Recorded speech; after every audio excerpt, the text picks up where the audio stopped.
जो लोग बुद्धिमान हैं वो ये जानते हैं कि शब्द हथियार की तरह होते हैं जिनसे किसी को भी बचाया जा सकता है या किसी को भी मारा जा सकता है। अब आप सोच रहे होंगे कि शब्दों से किसी को मारा कैसे जा सकता है, तो ज़रा सोचिए, ज़्यादातर आत्महत्याओं के पीछे किसका कारण होता है? किसी के पति ने कुछ कहा, किसी के पिता ने कुछ कहा और उन लोगों ने आत्महत्या कर ली। ये आत्महत्या किसके कारण हुई? वो पीड़ित के मन को इतना दुखी कर गए कि उसके मन से वो दुख सहना और ज़्यादा बर्दाश्त करना नामुमकिन हो गया और इसी वजह से उन्होंने आत्महत्या कर ली। ऐसे ही आपके शब्द किसी को नया जीवन प्रदान कर सकते हैं। जब कोई आदमी उदास होता है या दुखी होता है तो आपके शब्द उसमें एक नया जोश, एक नया उत्साह भर सकते हैं और एक हारा हुआ आदमी अपने जीवन में एक नई शुरुआत कर सकता है सिर्फ शब्दों के माध्यम से, हमारी वाणी के माध्यम से। तो अब तक आप ये तो समझ ही गए होंगे कि हमारे शब्द हमारे जीवन को किस तरह निर्धारित करते हैं। शब्दों में कितनी ताकत होती है और किसी से बात करते वक्त हमें कितनी सावधानी से अपने शब्द चुनने चाहिए। आज की जो बोध कहानी मैं आपको सुनाने वाला हूँ उसमें आपको सीधे सीधे तौर पे कुछ ऐसे तरीके पता चलेंगे, कुछ ऐसी परिस्थितियाँ पता चलेंगी जहाँ पे आपको हमेशा चुप रहना चाहिए। कुछ परिस्थितियों में अगर आप कुछ नहीं बोलेंगे तो वही आपके लिए सबसे ज़्यादा बेहतर होगा। इससे पहले कि आप इस कहानी में खो जाएं, इस चैनल को सब्सक्राइब ज़रूर कर लें। तो चलिए कहानी शुरू करते हैं। एक बार की बात है, एक युवा लड़का एक बार एक बौद्ध भिक्षु के पास पहुंचा। वो काफ़ी परेशान लग रहा था और उसने बौद्ध भिक्षु से जाकर पूछा कि हे महात्मन, मैं अपने आप से परेशान हूँ, अपने आप से दुखी हूँ। बाहरी रूप से मुझे कोई दुख नहीं है, मैं धन धान्य संपन्न हूँ, मुझे कोई शारीरिक रोग भी नहीं है, लेकिन मैं खुद से परेशान रहता हूँ, अपने मन से परेशान रहता हूँ। अक्सर मेरी बातों को मेरा कोई भी दोस्त गंभीरता से नहीं लेता है और ना ही मेरे परिवार के लोग मेरी किसी बात को गंभीरता से लेते हैं। मैं जो कुछ भी सलाह देता हूँ या तो वो उसे मजाक में उड़ा देते हैं या फिर उसे गंभीरता से लेते ही नहीं हैं। मेरी बातों को कोई गंभीरता से क्यों नहीं लेता है? क्यों मेरी बातों पे कोई अमल नहीं करता? क्यों मेरी बातों में कोई रुचि नहीं दिखाता? क्या कारण है? कृपया मुझे बताने का कष्ट करें और मेरे मन के इस दुख को दूर करें। ये सुनकर बौद्ध भिक्षु ने कहा कि आज सुबह मैं चलित ध्यान करके वापस आ रहा था। रास्ते में कुछ कौवे काँव काँव कर रहे थे और वहीं पर जब मैं चलता हुआ कुछ दूर आया तो मुझे एक मोर की मधुर आवाज़ सुनाई दी। ये सुनकर अचानक मेरे मन में ख्याल आया कि कौवे कितना काँव काँव करते हैं, कितना बोलते रहते हैं, लेकिन कोई भी प्राणी कौवे की आवाज़ को पसंद नहीं करता। मोर हमेशा सही परिस्थिति के हिसाब से बोलता है। जब भी बारिश होने वाली होती है और बादल घिर आते हैं और बारिश होने की आशंका होती है, ऐसे में मोर अपनी मधुर आवाज़ में गाता है जो सभी को प्रिय होता है, सभी को अच्छा लगता है। ऐसे ही अगर इंसान सही परिस्थिति के हिसाब से सही शब्द बोले, सही वाणी बोले, तो वही वाणी दूसरों के लिए संगीत हो जाती है, संगीत बन जाती है और दूसरे लोग तुमसे सम्मोहित हो जाते हैं और वहीं पर तुम्हें सब लोग गंभीरता से लेने लगते हैं। और दूसरी तरफ अगर तुम यूं ही बेफिजूल ऐसे ही बोलते रहते हो, बिना किसी बात के बोले चले जाते हो, तो फिर तुम्हें कोई गंभीरता से नहीं लेता। तुम उस कौवे की भांति हो जाते हो जिसकी वाणी कोई पसंद नहीं करता और बाद में तुम्हें दुख होता है कि तुम्हें कोई गंभीरता से क्यों नहीं लेता। इसीलिए अपने शब्दों को बेहद बुद्धिमानी के साथ इस्तेमाल करना सीखो। अगर तुम नहीं सीखोगे तो समाज में तुम्हें कोई सम्मान या कोई गंभीरता से नहीं लेगा। ये सुनकर वो युवा लड़का बोला कि हे बंते, मैं जानता हूँ कि मैं ज़्यादा बोलने की बीमारी से ग्रस्त हूँ, मुझे इतना नहीं बोलना चाहिए, लेकिन मैं अपने आप पे काबू नहीं रख पाता और ना ही मैं इतना बुद्धिमान हूँ कि मैं अपने शब्दों को नाप तोल कर बोल सकूँ। मैं तो किसी से बात करते वक्त इतना सोचता भी नहीं कि मुझे अपने शब्द किस तरह इस्तेमाल करने हैं। कृपया करके कुछ ऐसी परिस्थितियाँ बता दीजिए जहाँ पर मुझे कम बोलना है या फिर बोलना ही नहीं है, हमेशा चुप रहना है। अगर आप मेरा ऐसे मार्गदर्शन कर सकते हैं तो मेरा जीवन आसान हो जाएगा और मुझे ज़्यादा दिमाग या अपनी बुद्धि लगाने की भी ज़रूरत नहीं पड़ेगी। ये सुनकर बौद्ध भिक्षु ने मुस्कुराते हुए कहा कि हे बंते, वैसे तो इंसान को हर परिस्थिति में सोच समझकर ही बोलना चाहिए, लेकिन अगर वो हमेशा होश में नहीं रह पाता है, ध्यान में नहीं रह पाता है, तो मैं तुम्हारे दैनिक जीवन की कुछ ऐसी परिस्थितियां बता रहा हूं जहां पर तुम्हें हमेशा चुप रहना है। अगर तुम ऐसी जगहों पे कुछ बोलोगे तो तुम्हारा अपमान ही होगा या फिर तुम्हें कोई गंभीरता से नहीं लेगा। सबसे पहली जगह या यूँ कहें परिस्थिति जहाँ पर इंसान को हमेशा चुप रहना चाहिए, वो है जब किसी ऐसे विषय के बारे में बातचीत हो रही हो जिसके बारे में आपको कोई जानकारी ही नहीं है। तो ऐसी परिस्थिति में व्यर्थ में बीच में टांग अड़ाना, अपना ज्ञान देना, व्यर्थ का ज्ञान, आपको कुछ पता नहीं है लेकिन फिर भी आप अपना ज्ञान देने के लिए उत्सुक हैं, तो ऐसी जगह पर आपका अपमान ही होगा।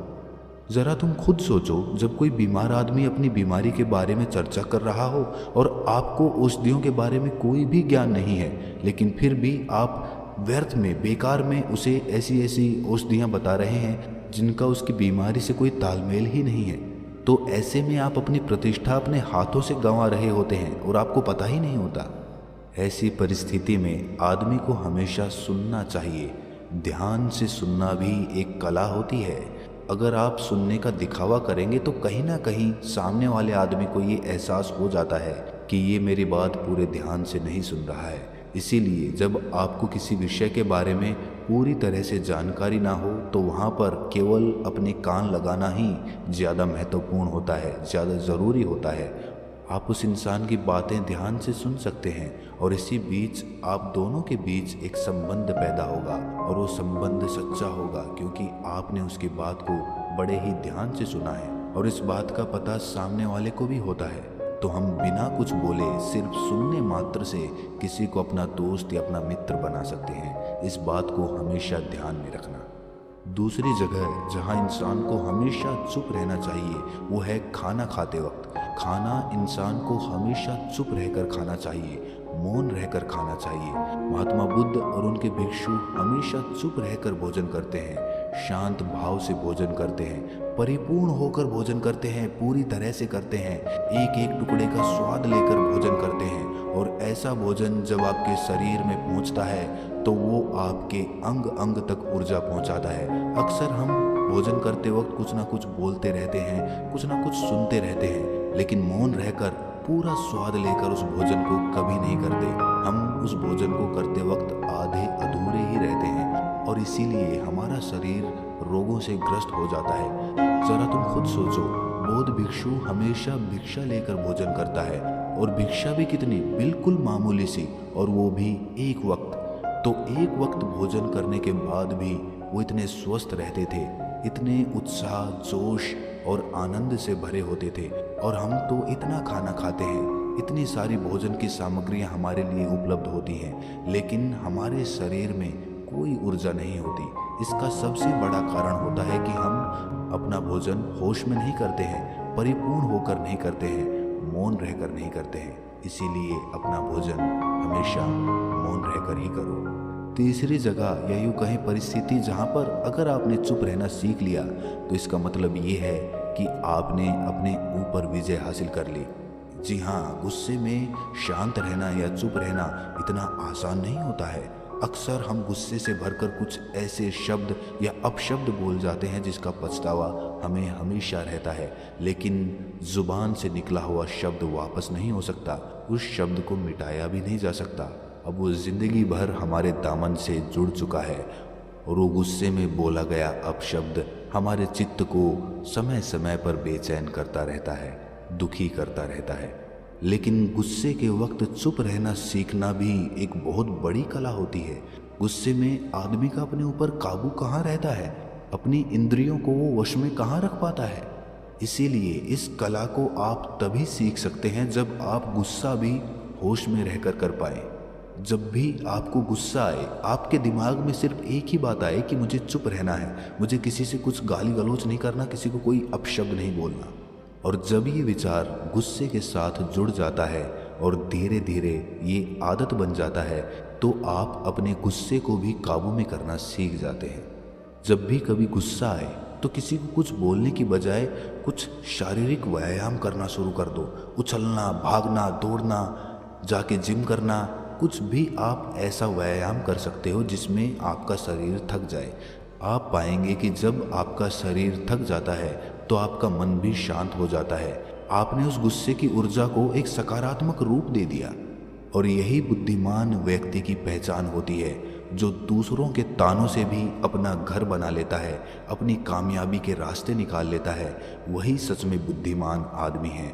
जो जहर को भी दवा बनाकर इस्तेमाल करना सीख जाए, वही असली बुद्धिमान होता है। चौथी जगह जहां आप चुप रहेंगे तो आपके लिए वही सबसे ज़्यादा बेहतर होगा, वही आपको सम्मान दिलाएगा। चौथी जगह है जब चार लोग आपस में बैठकर बातें कर रहे हों, कोई बैठक कर रहे हों, तो वहाँ पर जब चार लोग बात कर रहे होते हैं तो चारों लोग एक साथ तो बात कर नहीं सकते। एक बार में एक व्यक्ति बोलेगा और तीन सुनेंगे, तभी वो बैठक कामयाब हो पाएगी, तभी वो चर्चा सही रूप में आगे बढ़ पाएगी। लेकिन अगर कोई आदमी ऐसा बैठा हुआ है जो बीच में ही दूसरे की बात काटकर अपनी बात को ऊपर रखना चाहता है, तो ऐसे में वो चर्चा या वो बैठक आपको कहीं नहीं पहुंचाएगी और चारों लोगों के बीच आप सबसे मूर्ख कहलाओगे। अगर आपको अपनी बात कहनी है तो सामने वाले को अपनी बात पूरा करने दो, उसके बाद अपने विचार रखो। यही एक भद्र पुरुष या फिर कहीं जेंटलमैन की पहचान होती है। और आखिरी जगह, अगर हमारे माता पिता हमें कुछ कह देते हैं, हमारे बड़े बुजुर्ग हमें किसी बात पर डांट देते हैं या हमें थप्पड़ भी मार देते हैं, तो ऐसी जगहों पे आपका चुप रहना ही उनके प्रति सम्मान दिखाएगा, उनके प्रति आदर का भाव व्यक्त होगा।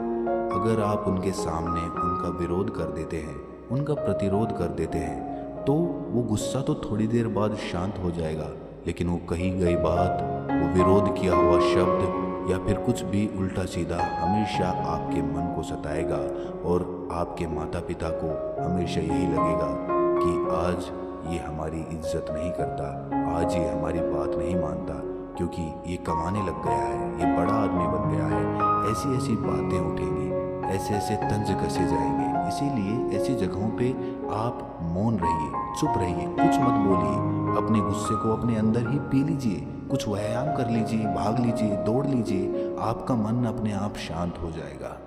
आखिर में बौद्ध भिक्षु ने अपनी बात को ख़त्म करते हुए कहा कि कम शब्दों में अपनी भावनाओं को उतारना सीखो।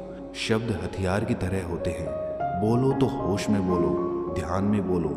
जीवन शैली ऐसी बना लो कि आप जब भी बोलो पूरे होश में रहकर बोलो, पूरे आनंद के साथ बोलो, पूरे प्रेम के साथ बोलो। ऐसी वाणी बोलो जो दूसरे के दिल को ठंडक पहुंचाती हो, दूसरे के मन को भी शांत कर देती हो। और वो तभी संभव है जब आप प्रतिपल होश में रहकर बोले। इसके बाद वो युवा लड़का बौद्ध भिक्षु के सामने नतमस्तक हो गया और उनको प्रणाम करते हुए अपने घर वापस लौट गया। तो दोस्तों, कैसी लगी ये कहानी आपको कमेंट सेक्शन में ज़रूर बताना, और अच्छी लगी हो तो इस चैनल को सब्सक्राइब ज़रूर कर लेना। तो मिलते हैं अगली किसी कहानी में, तब तक के लिए अपना ख्याल रखें।